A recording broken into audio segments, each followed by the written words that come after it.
Now we got a real interesting interview, and as usual, we have a fascinating mix of interviews for you on the Young Turks.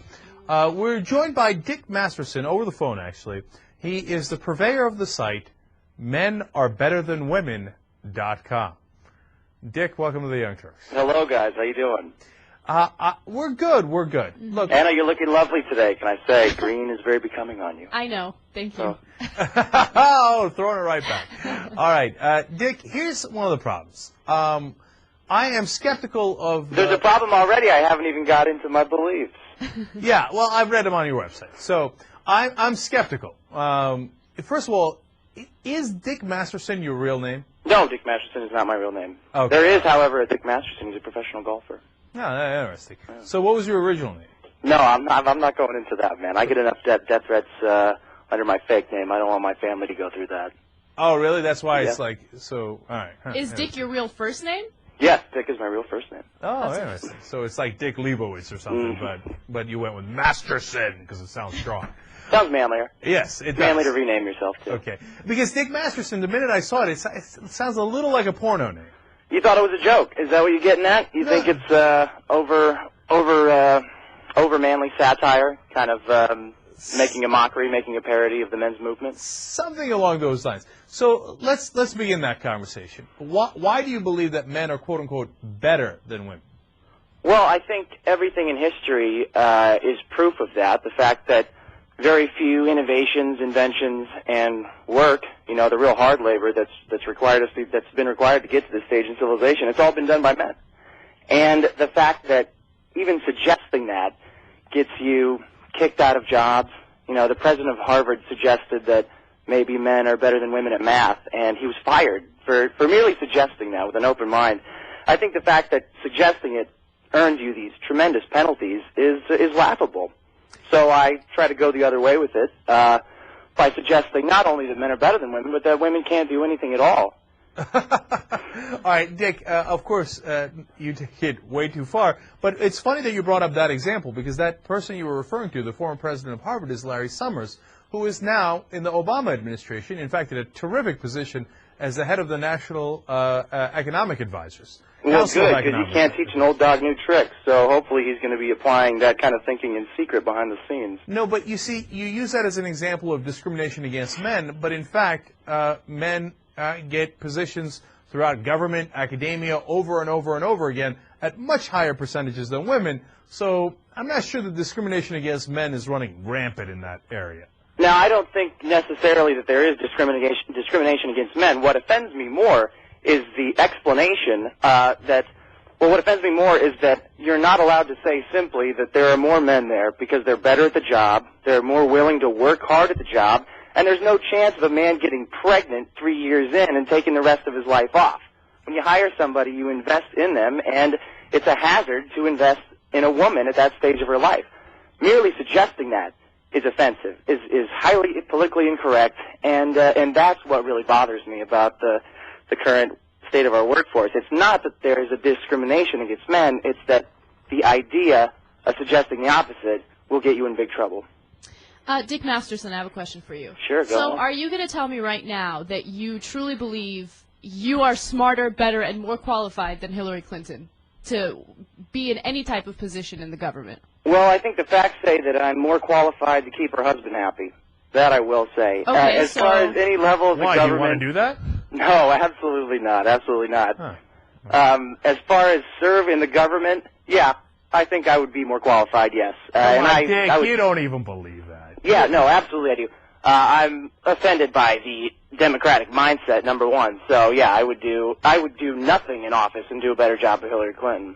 Okay, yes. Imagine Dick going to solve the Israeli-Palestinian issue. Yeah, he'd do a great job. All right, look, Dick, I'm trying to keep it real here a little bit. I would put someone in there and not be just an attention grabber, like I think Hillary Clinton does all the time. So in that Why is respect, she an attention grabber, but Obama isn't? Well, I didn't say he wasn't, but I can take her separately at the issue. She's gunning for the presidency, so she's going to do anything she can to get her name out there. So was Obama, so was Richardson, Biden, McCain, every single person who ran for president. Sure. And All I don't right. think any of them are serving anyone's interest but their own. All right, so it's not a woman or a man thing then. All right. No, not in politics. Jeez. Okay. No. So we agree on that. Yeah. So now, earlier you mentioned this whole pregnancy thing, and then it disqualifies women, etc. I mean, I'm trying to get a handle on whether you really mean this stuff, because shouldn't have to give you an example, but I will. A friend of mine has had 3 daughters. She was hence pregnant 3 times, obviously, although she could have had twins. But no, she had 3 daughters at 3 different times. And she is such an enormous asset to the companies that she works with that no matter what happens, they try to retain her because she's excellent at her job. She happens to be a lawyer. Now, do you think that these companies are faking it, that she's not actually an excellent attorney, and that they keep giving her bonus after bonus and promotion after promotion, even though she's gone through these pregnancies? Why? Because of political correctness? Or is it possible that despite the pregnancies, that she's an excellent employee? Sure, very possible. That's very possible that she shows up and does her job every day. She's a great asset to the team, blah, blah, blah. My publicist was a woman. My point is, go back to the very beginning when you could have avoided a potentially harmful situation by not hiring a woman in the first place. With men, you don't ever have to deal with that. You don't ever have to try to coax them back after they pop out a kid because it changes women's lives. Now, if you're going to give an example, I'll give it the other way. The very first radio interview I did, the DJ's wife had a female, what's the name of the doctor that walks you through pregnancy? I don't know. Whatever it is, I don't know a lot about babies because that's not very manly. She got pregnant during the middle of the 3rd term trimester, and she had to back out. She had retired from being a doctor. Totally hosed them. It happens with female attorneys all the time. Just because there's an exception to the rule doesn't disprove the rule. No. Okay, so you're saying that just because of the fact that women can get pregnant, they should not be allowed in the workforce. Men should dominate the workforce, and women should stay at home. Do you realize how ridiculously old-fashioned and how much harm to the economy that would do? Right. That's what I'm always trying to get with you, Dick. Are you being serious? Or I'm not saying that women should or should not do anything. I think everyone should regulate themselves. I'm simply explaining to people why it is that women don't make as much money and are not in positions of dominance typically in the workforce. Women don't control industry. Women are second-tier citizens in the world of industry. It's a man's world. The reason is because it's hazardous to hire women. It costs more, and that cost is normalized by women having less power in the workplace. It's not a matter of should. It's just things are never going to change. That's never going to change, and I'm suggesting a very simple reason why. All right. Now, we can go on and on with that, and I can explain to you how men started in that position like whites started in the position that they have of privilege, and that takes a while for things to reach equilibrium, but that conversation is becoming a bit of a drag. So let's talk about sex. All right. Now, you believe the best way to attract women is to be chauvinistic. Is that the best way to attract women is to treat them like crap, and women love that. It's in every romance novel, every romantic story always has some guy that's unattainable to a woman. Yeah, try it yourself. Guys know this. You give a woman anything she wants, she's going to take it and ignore you for the rest of your life. But you make her come back for more. You make her ask for your attention. She's going to do it. No. That's actually something that I agree with. Part of your argument. I agree that if you give women everything that they want from the beginning, they're not going to be interested. Seeming unattainable, I think, is a good thing, playing a little hard to get. But being a straight-out dick, it's not going to work in your favor. That's what my argument is. Well, every woman's different. Some women need a little taste, and some women need to be reminded of their fathers constantly. So you got to find your own mix of that.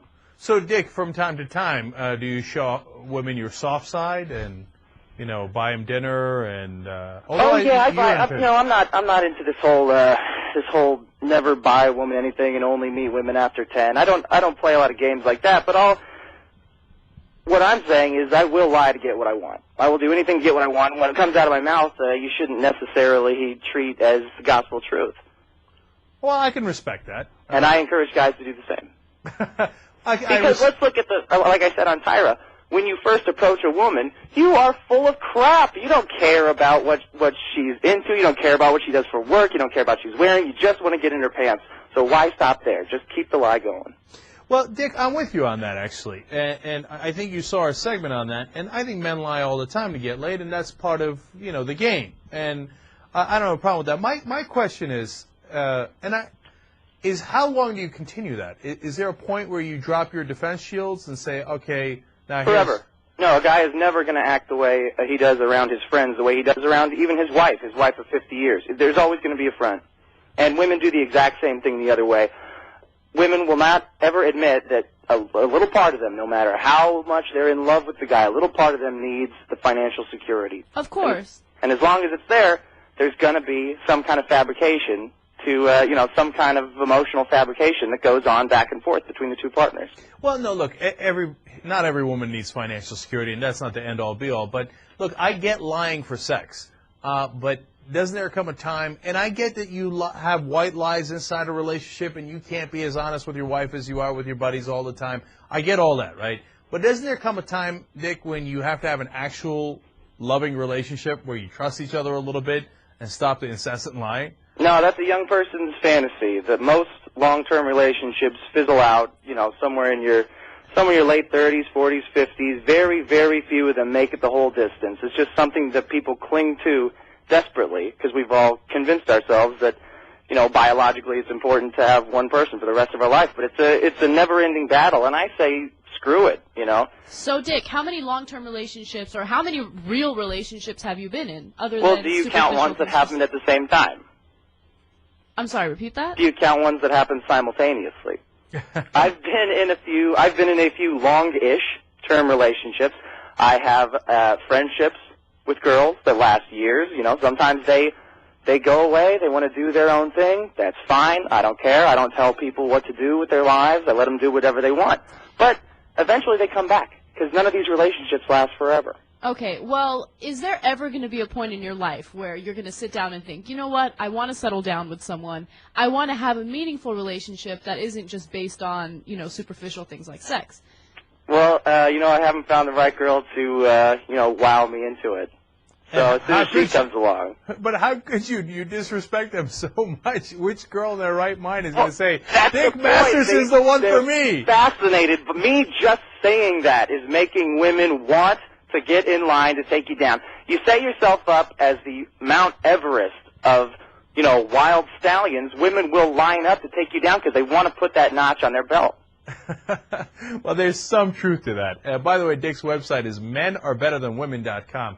It doesn't lack subtlety. Let's put it that way.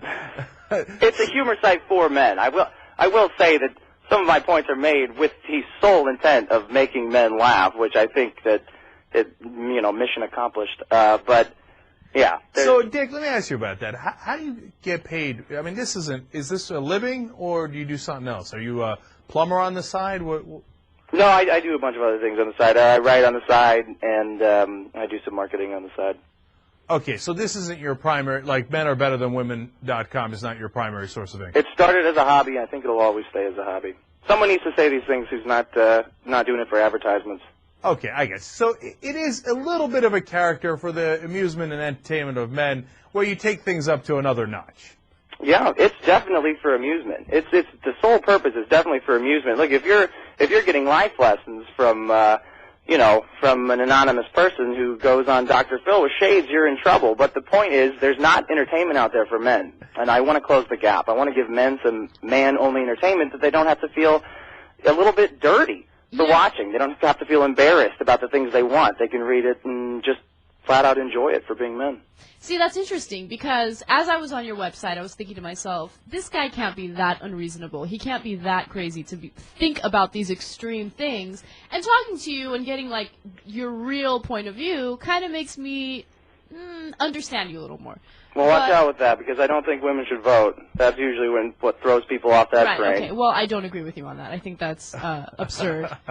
All right, if Dick asks you out on a date and you're single, Anna, do you make that happen? No. You don't want to conquer this Everest, honey?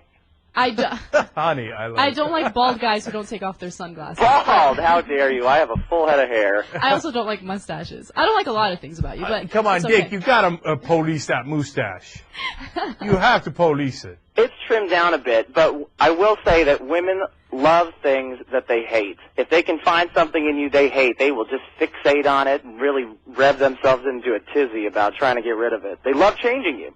They love changing guys, so why not slap a big, unchangeable right on your face? Well, tell him, Dick. You know what? There's some truth to that too. All right, Dick. Finally, I want to see how much this has worked for you. So, how old are you right now? 28. You're 28. Yep. Now, honestly, how many times have you been late? How many times have I been late? I have no idea. I mean, what are we talking about? 10? We're talking about 20? We're talking about 200? What are we talking about? You're talking about different girls? Yes, different girls. Oh, God. But a real number, real number. Yeah. More than 15. More than 15. Yeah. Okay. All right. I got you. That's interesting. Okay. That's what I wanted to know. I mean hundreds. I meant more than 1,500. Oh, get out of here! All right, more than 15. All right, that's a fair number. More than it takes a lot of work. Honestly, it does take a lot of work to bang chicks. It does, right? So it's not like you got something where you go up to a woman and you say you shouldn't vote, and she's like, let's climb Mount Everest. No, it's not quite that easy. If I give that impression, though, I'm mission accomplished again. All right. Well, Dick's website is menarbetterthanwomen.com, and we appreciate you coming on, man. It was an interesting conversation. Have a good one. All right, you too, man. Take care.